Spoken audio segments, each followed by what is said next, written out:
Bonjour, bienvenue, welcome. Sometimes it snows in April, but sometimes it snows in March too, so thank you that you're here. With me is Karl Ove Knausgård. He is the greatest literary sensation of the moment, still. And we welcome him here in Brussels with a brand new Dutch translation of his novel Son, Zoon. Son is the third volume of the sixth-volume autobiographical My Struggle series, following Father and Love. And it is one great, ambitious autobiographic project. Let's talk about ambition, let's talk about autobiography, and let's talk about Karl Ove Knausgård. In your book Son, you say, or you ask the question, who is this Karl Ove Knausgård? Is he different when he's 10? Is he someone else when he's 20? Is he somebody else when he's 30? Who is this Karl Ove Knausgård of Son? Before I started to write, I had a kind of a quite clear idea who he or I was. So I think if I should write that down, it would be maybe 10 pages. But the major thing in this project is to explore identity, what identity is, you know. And I found out during this 3,600 pages run that it is kind of immensely complicated, you know. And it's impossible to decide what shapes an identity, you know. So what I do, I'm looking for the relations, you know. The major relation in this book is the father, between the father and son, you know. And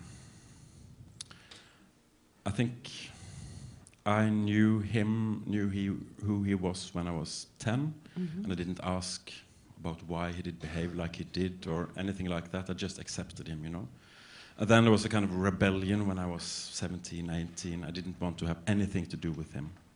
And I thought I hated him. And then he died under kind of the most bizarre circumstances, really. He drank himself to death.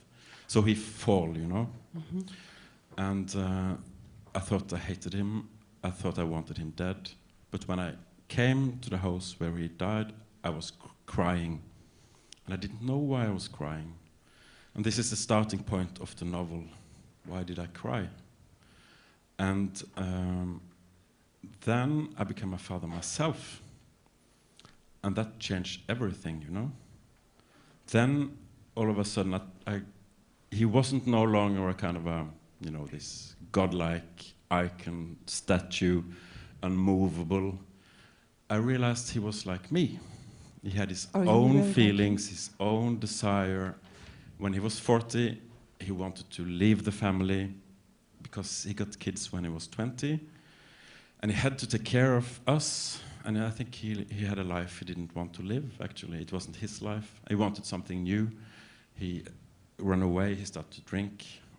Enough kind of a freedom project. And when I was 38, having my own kids, I too wanted to escape. I too wanted, that this is not my life. I can't stand this. I have to do something else.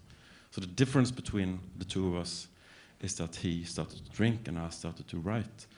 That's kind of, yeah, but it is... So these books are escaping methods? In a way it is, but it's also to try to understand this. And having children myself, I didn't know what it was to be a father. I really didn't know. I thought this is going to be easy and just be kind to them and everything will be all right, you know? But there is always a practical side? Yes, and then I find myself, you know, shouting at my daughter. She's 2 years old.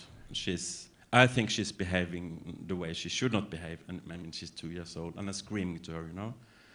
And if I look back, well, that's my father screaming to me, and there's his father screaming to him. I mean, it's. Then I started to understand, not to forgive him, my father, but, you know, understand him a little bit more. And then I started to write this book.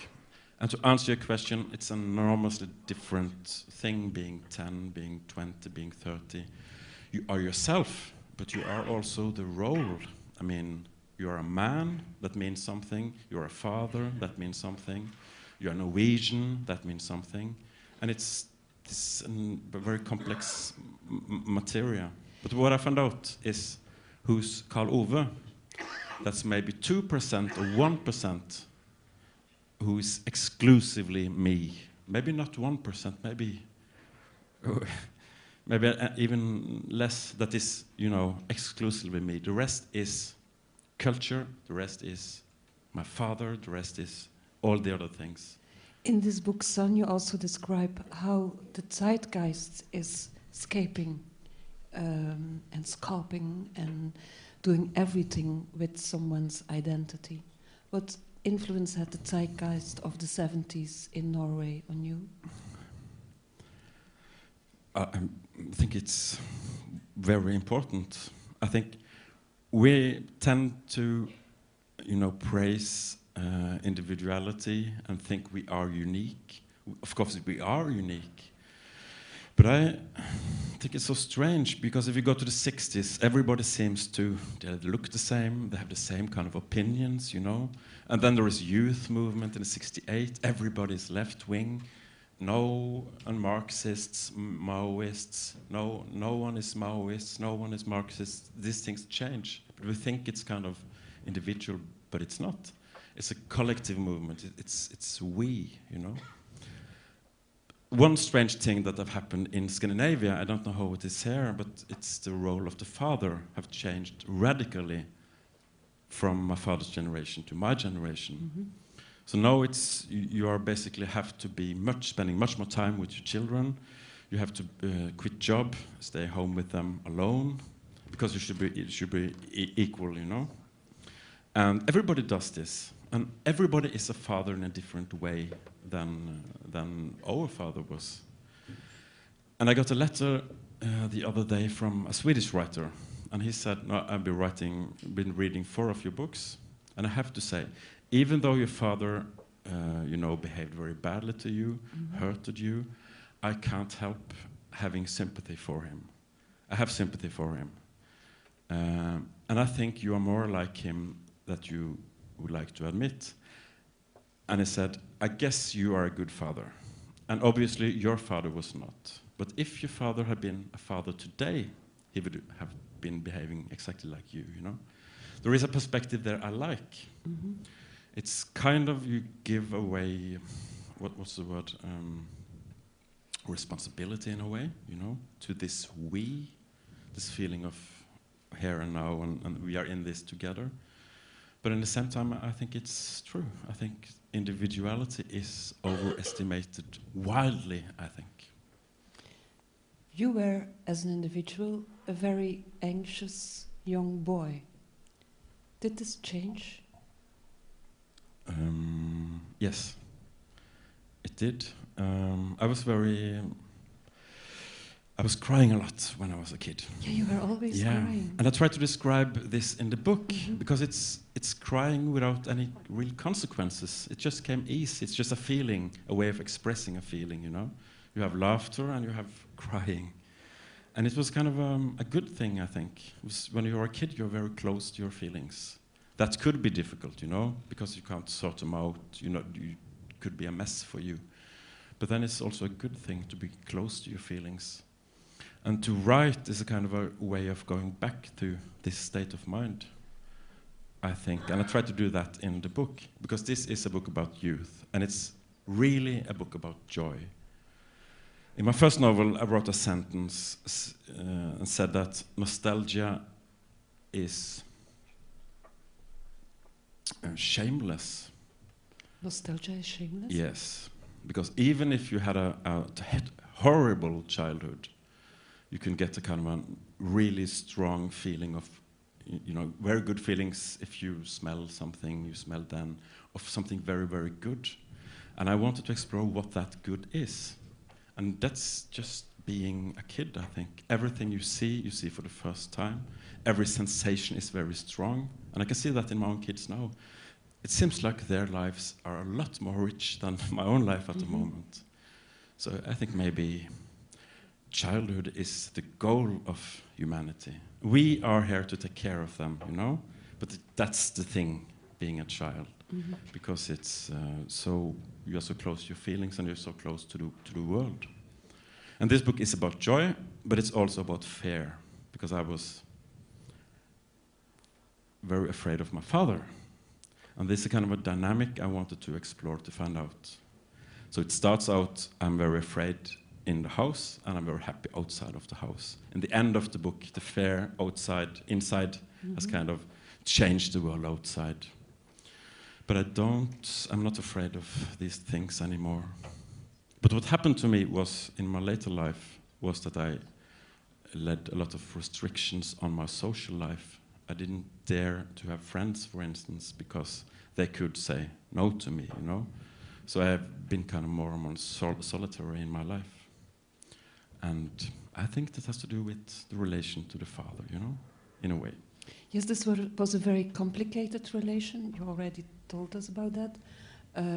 But this relation and the way he behaved, sometimes you couldn't guess what his behavior would be the next day or the next hour. No. He could be very happy or very angry.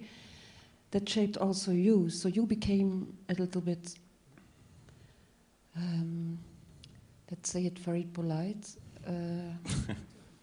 manipulative. Yeah. Yes. And I'm basically still that. I want to please people. I want everybody to be pleased, you know. And you should think this is empathy, that you care for people. But that's not the case. When I'm not with the people, I don't really care, you know. So if it's present, I want them to be happy. But that just has to do with me, you know. I would just want to please them as I wanted to please my father. And this not empathy thing is very important for writing. Why? I think if you care a lot for the reader, for instance, if you want to please the reader, for instance, then it became kind of a show off, something not true, you know. You could write clever sentences, you can, you know, so on and so on. So it's very important not to try to please the reader. It's really important to be free and independent in the writing, and that has to do with some sort of, for me at least, some sort of lack of empathy makes it possible for me to write. And makes it also possible to be honest? Yes, that's right. It's impossible for me to be honest, you know, in personal, private space with friends. Are you honest now? Yes, but this is like almost like writing in a way, because I don't know you. It's I can talk relatively openly now, but if we meet afterwards, I will not, if you maybe say something political, I would say, I agree. I think you're right. And yeah. yes. You don't have to be afraid. I'm afraid of conflicts, you know. You're afraid of conflict. Yeah, very much so. Although your books were a source of a lot of conflict. Yes, so this was the worst thing that could happen to me, happened with these books. But then again, sitting alone by myself, there's no conflict, you know, I'm just writing.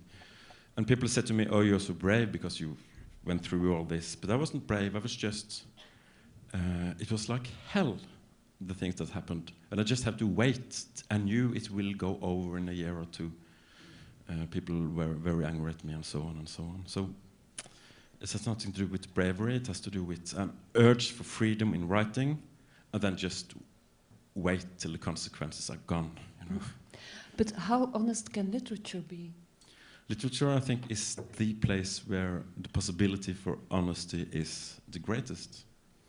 And I think it's so because it's such an intimate genre.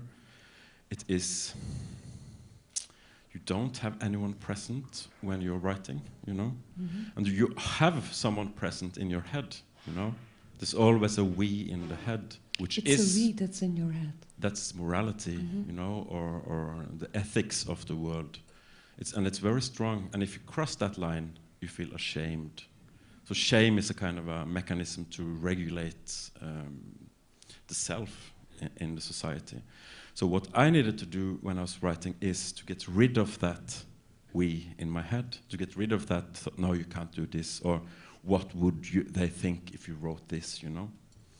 And so there is a conflict between self and society in literature in general, I think, and specifically in this project. So I had to get rid of it, and I'm doing that just by, I think, speed is very important for me, just to write very, very quickly.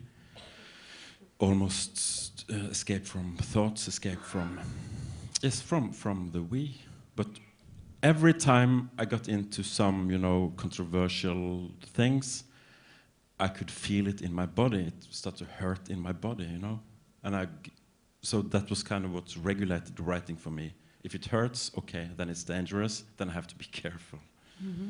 And it has nothing to do with me, but I can give away everything from my life, no problem. But it has to do with other people, you know. You're called the literary sensation. Can you understand this, why your life is so important for us, for all of us as readers? No. No? That is impossible for me to understand. And it still is. When I did this, I didn't think of that. I thought this is kind of an experimental thing, you know. How far is it possible to go into trivialities or banalities or everyday life, you know? And I thought this would be almost impossible to read. Because in the second book there are, for instance, I think 5 pages of describing how to change a diaper, or doing all those kind of things you try to escape from in real life. Mm-hmm. And now we have to read about it as well, you know. I learned a lot about baby gymnastics in your second part. So. Yeah, that kind of things. So I never thought that this would be for other people. Maybe someone who was interested in kind of realism or something like that. Mm-hmm. But then these books got a lot of attention. And something happened that had never happened in my writing life before. I started to get letters, you know, and very personal letters, very intense letters, dealing with subject that my books are dealing with, but very personal. Like confessions? Yes, and like I got, for instance, a letter from one sitting in jail. I think 30 pages. He was writing about his life. Because I think he felt a kind of connection to me in the books, and then he wanted to tell the story back. And I got a lot of things like that coming. And it has nothing to do with gender, because a lot of these are women, nothing to do with generation. A lot of letters from 95-year-old woman, you know. 95? Yeah, writing, saying to me that life is long. So relax, life is long, you have plenty of time. Still 10 volumes to come? Yeah. But these things is, you know, a dream for a writer. This is what you really want, to come to the point where people don't think this is a literature, but it's something else, you know. It has to do with life. And that's, I can't understand it, and it's hard for me to relate to it. But I think it's a dream. This is, you know, this is it, to get there. And I think this has nothing to do with quality either, because I started to read this on the plane here, and I thought, oh no, this is not really good. But I think that doesn't really matter. There's something else going on there, I hope. You say there is something else going on there. Some people call this a coming-of-age novel. I think it's much more. It's also meditation, or sometimes you have little essays about things like memory, for instance. Can you remember childhood, or can you recall childhood very well in literature? I mean, you use a lot of conversations between you and your mother, for instance. Yeah. Do you really recall them in your head? No, they are made up. All the you can't remember a conversation exactly. Even the conversation we had just before we came in here, you can't recall it in detail. It's impossible. And if you did, you wouldn't hardly understand it, because we talk differently than we think. Mm-hmm. So now all those kind are made up. All those conversations are made up. What I did is try to... I have maybe 10 memories clearly from my childhood. What are the 10 clearest memories you have? I've written about some of them. They are kind of the central point in the novel. All those memories, writing them down evoke something else, you know, around them. and there is something else around them again, and so on and so on. So I think we have very much of our lives are still present, but we don't use it, you know? It's just there somewhere, and it's possible to find them again if you really want to do that. One of the most clear memories are a scene about me being in a swimming hall with my friends, and I loved to swim, and everything was magic. It was winter, taking the bus there, going up to the swimming pool, you know, it's dark, everything is magic, as it could be for a child. And then, when I'm going back home, getting dressed in the dressing room, I can't find my sock. Losing one sock. And I know this is a catastrophe, this is a disaster, because if my father found out, all hell will break loose. Because I'm not supposed to lose anything, you know? And I'm looking for the sock, can't find the sock, and I'm more and more despair, you know? And then take the bus home, and I know, okay, I have one chance. Sneak in, find another sock. Maybe he won't notice, you know? But he always noticed these things, like he was kind of detecting, oh, he's coming, no sock, you know? And he was there in the door, watching me taking off my boots. Where's your sock, you know? And he was very angry, and I was very afraid of him, so his anger was the worst. This episode is there in the book. And there is another episode when it's your first school day, and your mother is bringing you to school, but she doesn't find the way, and you don't remember the way neither. No. So you're too late. Yeah. Is this typical your mother? Yes. She can still, if she's going a place, she can drive. I think she can drive for 3 hours the wrong direction without noticing. She's kind of absent-minded in these things. But this, you know, that's interesting thing here is, I remember this so good. First day of school, we are coming there too late, you know. It's kind of I remember it, and it's a little disaster. But now, when you're kids yourself, you sit, we're 5 minutes late, okay, it's not a problem, you know. And I see my kids, we are spending day after day after day after day together. Nothing specific is going on. I mean, and then there is maybe some small thing you're doing wrong. Maybe this is the thing they will remember from their childhood, you know. It's so vast of time around you. But for a kid, you just take this, I remember this, and that, and that. And then you make your own theory of how it was to grow up there. And I think maybe you start to understand your parents when you are 40 or 45 or something like that. But due to this scene, I understand the difficult relationship also better between you and your father. This was a very strange relationship. Yeah. They divorced also after a while. Once you said that before you started this novels, you were trying to write about the relationship between your father and mother, but it didn't work out very well. No. But you did it very well in the different novels of my struggle. What did you learn about the relationship between them writing all those books? What I did learn about the relationship to my father? Between your mother and your father. Oh. Yes. Why did they love each other? Because in one of your books she said, I really loved him. Yeah, and you know, that's something she said when I was writing this book, because then I was talking to her about him. They were together for 24 years and then they divorced. And I never asked her really why she was with him all this time. Then I started to write about it, to talk to her about it, and she said, and she never uses that word. We don't use that word love, you know? But that's your family? In my family, no. I never said to my mother, I love her. Never. And I never will, you know? We don't do that. And, but she said, and that was, you know, a sensation for me. She said, but Karl Ove, I loved him, you know? And that's the explanation. And she told me about the first time they met and who he was then. And he was a very troubled man.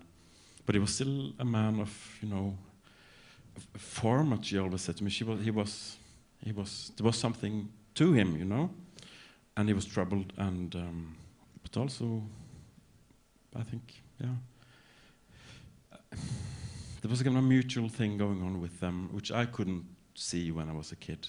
For me, it was all has to do with loyalty, you know. My mother was loyal to my father, and she was loyal to us also. But there was kind of that's always a problem, you know. If I confess something to her about my father, maybe she would tell him. No, I can of course see that if my children said something to me about my wife, I will tell her, you know. But that if you're a kid, you could feel like that, like a betrayal.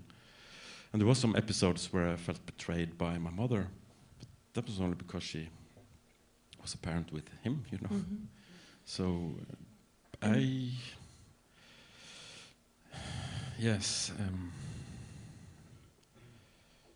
think my father needed my mother. She's a very ethical woman. She never does anything wrong. She don't drink. She's very Protestantic, you know. And I'm also very Protestantic. It's almost in my bone, I think. And he was a man with chaos inside him, you know. So he needed this, I think. Then when he went away, that grip also went away, and kind of chaos came back, and he committed a kind of suicide in the end, I think. Mm-hmm. You're talking about religion in your novels also. Sometimes the theme of religion comes up, but you also worked on the translation of the Bible, isn't it? Yeah. What function has religion for you, like not only in literature, but in your life? For me, I'm not a religious man, but I'm very curious, and I'm always kind of seeking something. I think I'm seeking meaning, you know, looking for meaning. And normally that's in literature where I find it. So for me, literature and religion are related in a way. I mean, for me, the thing with literature, art is, if you read a novel or a poem, there is a certain thing of selflessness in there. You lose yourself. You lose track of yourself. You are someone else, you know. And it could be kind of almost ecstasy. If you read Dostoevsky, for instance, you could read 200 pages, nothing is going on, 300 pages, nothing is happening. And then all of a sudden it's like a light, you know?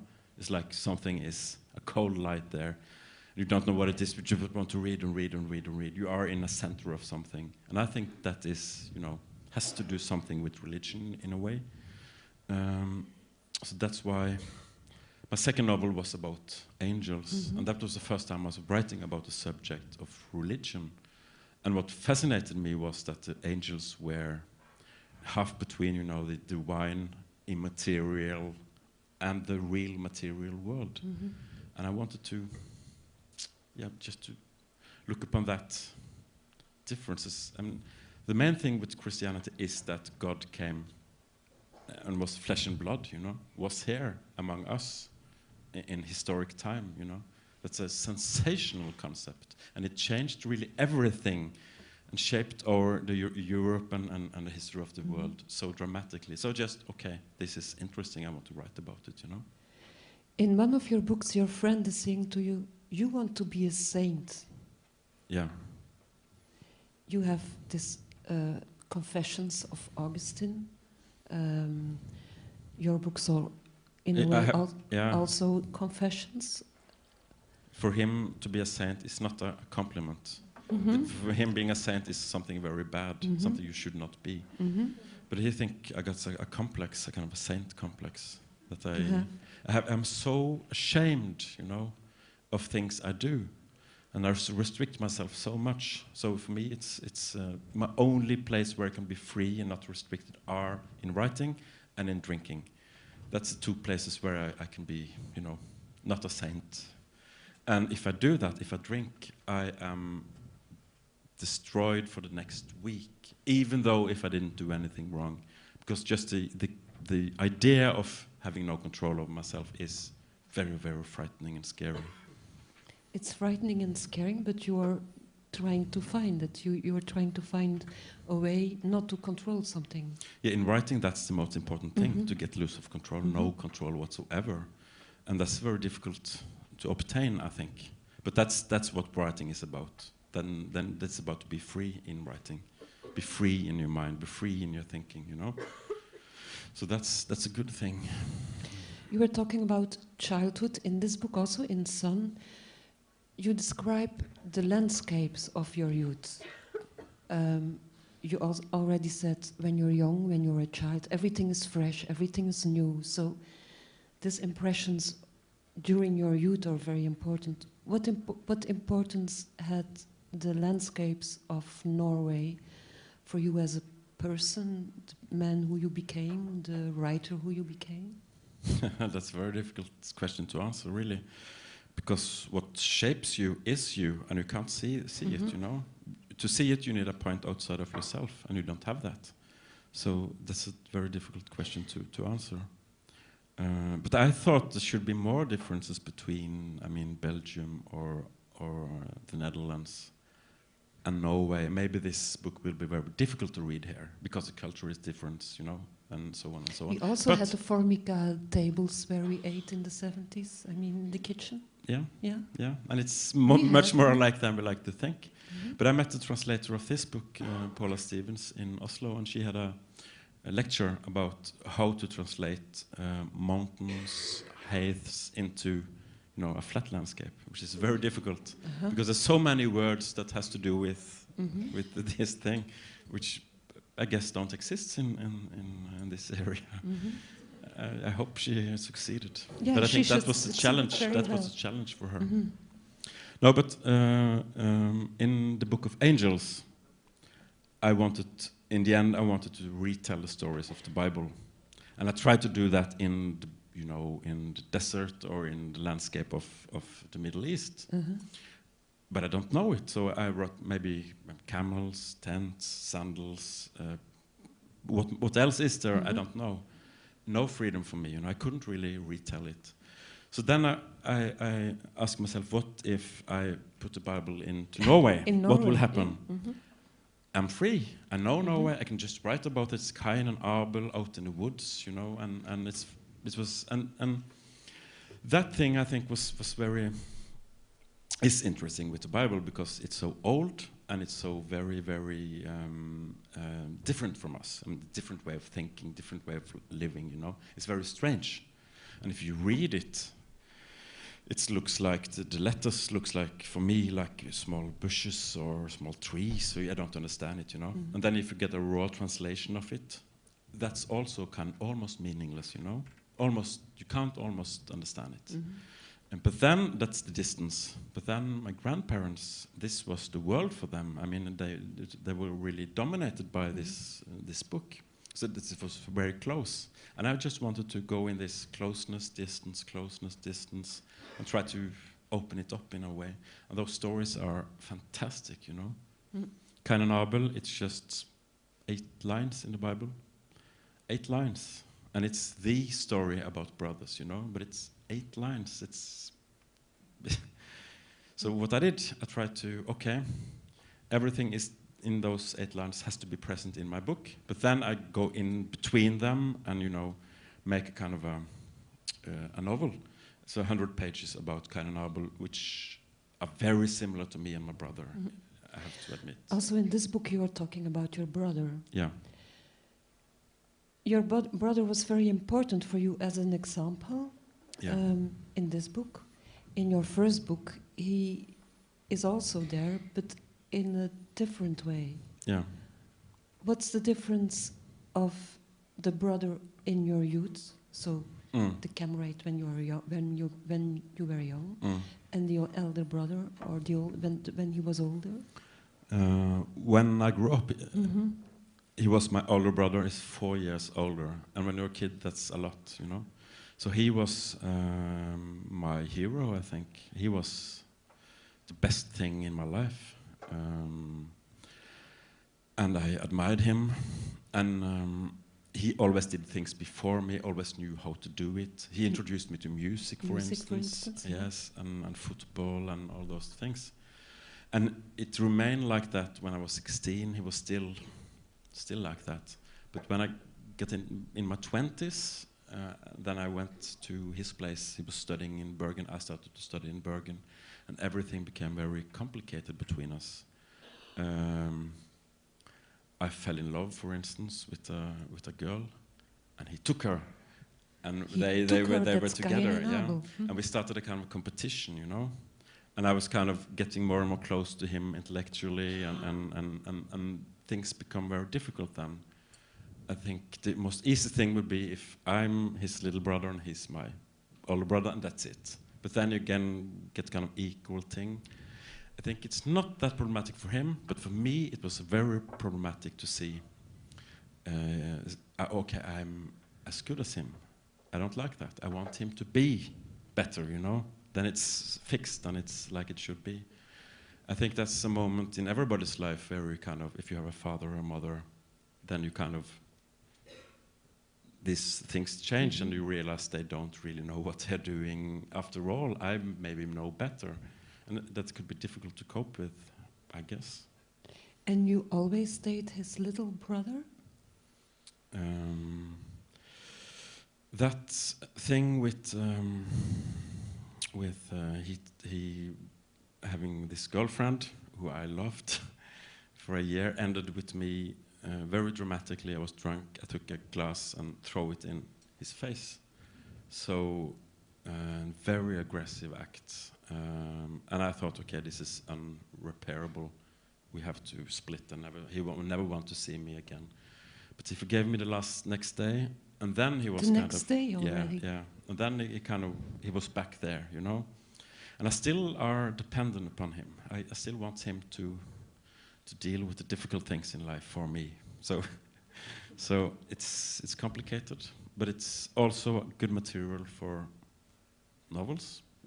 And you know, Kain and Abel. That is a kind of a basic story. It is two brothers. That is an archetypical story. So you have mother, daughter, mother, son. You know, these are archetypes. You know, so it's even my father dying with his mother, drinking, is an archetype. If you know The Ghost by Henrik Ibsen, that's a story. You know, and it's kind of everything in life are like this, you know. It's very specific, it's very my story, but at the same time it is common.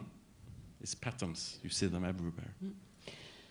But there is also a pattern of forgiveness in all your books. It's maybe strange to mention, you mention it, my struggle, but there is a lot of forgiveness in it. Yeah. Is this a lesson in forgiveness? That's just by accident, I have to say. But I think if you do, and I've been thinking a lot about this, because if you do try to understand something, I think then you forgive. I mean, understanding and forgiving is very similar to each other. And I've been thinking a lot of this because in the end of this project, I wrote about Adolf Hitler, and I wrote about his youth and his upbringing. And the more I wrote about him, the more I could understand him, you know. This is also a bit dangerous because you don't want to forgive him, you know. But he is a human, you know. And having done that, the thing in Norway, the massacre at Utøya happened. So I wrote about that in the same way. Because if you go in and look at Anders Behring Breivik's youth, you could see this boy really didn't have a chance. Something must happen in his life. You can understand that. And it's difficult because you don't want to forgive him. I don't forgive him, but I can understand it, but those things are related, you know. And that's a good thing about novels, is that you can do that. I mean, Nazism, Hitler, that's kind of emblematic things, you know. Even Auschwitz is an emblematic things. We don't really understand it. It's just, you know, something out there. If you go in there and kind of explore it and try to go deep in it, then you have an understanding of it. And you can't understand everything. You can only understand, you need only to understand one thing, you know, one faith, one destiny, then you will get it. Auschwitz, it's just a name. You have to go in there, this one person with this totally rich life, all these relatives, you know, then you maybe can get a little glimpse of the catastrophe, you know. And novel, you can do that. Hardly no other media can do that, I think. So can I say that all these novels are where you describe yourself and your own life or the best weapon against narcissism? No. No. It is, of course, an element of it, but it is also the opposite. There is also kind of a self-hatred in it, or a destructive thing. But I honestly doesn't want to tell my stories. That's not what I'm doing here. It is a search for meaning, I think. And it's searching a meaning in my life, of course. But it's still, it is possible to generalize it and look upon it as a search of meaning in general, I think. So the description of banality of real life can also bring us to what you said, forgiveness, or to a new standard or a new ethical standard? I think we all the time has to remind ourselves about the world around us, because it's so easily, it just disappears, you know, into routines. We don't see it, and it's the same. To have attention. Yeah, and it's the same in a relationship. Go in there, you're in love, everything is magical, and then you just take the other for granted, and you know, and then it disappears. So, in my life, I use literature and art and films and kind of as a way to remind me of the reality around me, you know. And that's also why I write like I do. And my wife, she's a writer, and that's very strange, but when I read her novels or short stories, then I can see her, because that's her inner life. That's possible to see her. Okay, this is rich, and you know, but in the daily life, it's just, yeah, you've seen the face 100,000 times before, and you know what she's doing, and it's the same for her with me, you know. So, yeah. Literature for love. Yeah, but the strange thing here is that it's to do that you turn away from life, you know, because you have to turn away from other people to do this writing, you know. So it's a paradox. You finished the 6 novels. You finished My Struggle. At the end, you write that you're happy because I pronounce the full sentence, I am happy because I am no longer an author. Yeah. It's even, I'm so happy that I'm no longer an author. So happy. Yeah. But you told a colleague of mine, while writing this sentence, you were crying. I was crying when I was writing the end of the novel, because it's about my wife, and she was hospitalized during the writing, because partly of the writing. And that's a good example. When this happened, I really didn't see it that good. I have to deal with taking care of the kids and taking care of the situation. When I started to write about it, I really understand what it was, and this is a catastrophe for everybody, you know. That was why I was crying. Then I sent it to my editor, and he said, "Oh, you haven't written anything. Everything was inside. I thought I have written it, but I haven't." And I had to go a new round, the same thing. You have to go further and further. And I was crying all the time, because it's so... then I can see it, you know. The tragedy of being an author also? No, that was a really joyful sentence to write. And this was the only sentence I had in mind the whole project. I knew it should end there. That was the perspective? Yes, and this is a book about life and literature. And it is a book about turning away from society, turning away from friends, living more or less isolated in literature, escaping from everything. And I wanted not to look away from the world and into literature, but the other way around. Look from literature into life and try to live, start living. And I wanted it to end there, and I wanted it to mean it. And I did that for a while. I meant it. But then, you know, then I'm back in. Back the demon. Back, because it's so... Yeah, it's so big part of me, this turning away from everything. But I'm trying.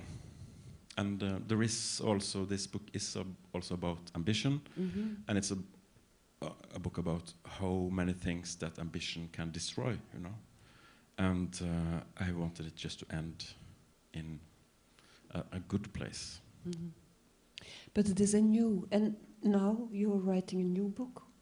Or what are you doing now? No. You started up a small publishing house too? Yes, I have. So we are translating books and publishing it in Norwegian.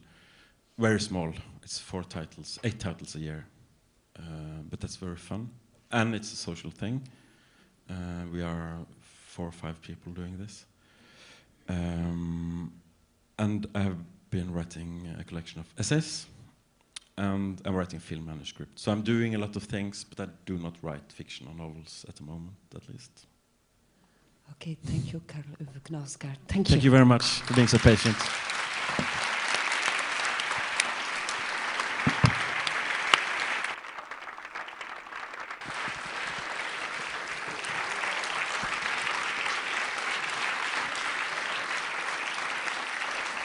Maybe you will also sign your book in the house here, so when you want to buy the book, you have to go downstairs and then come upstairs to have a signed book of Karl Ove Knausgård.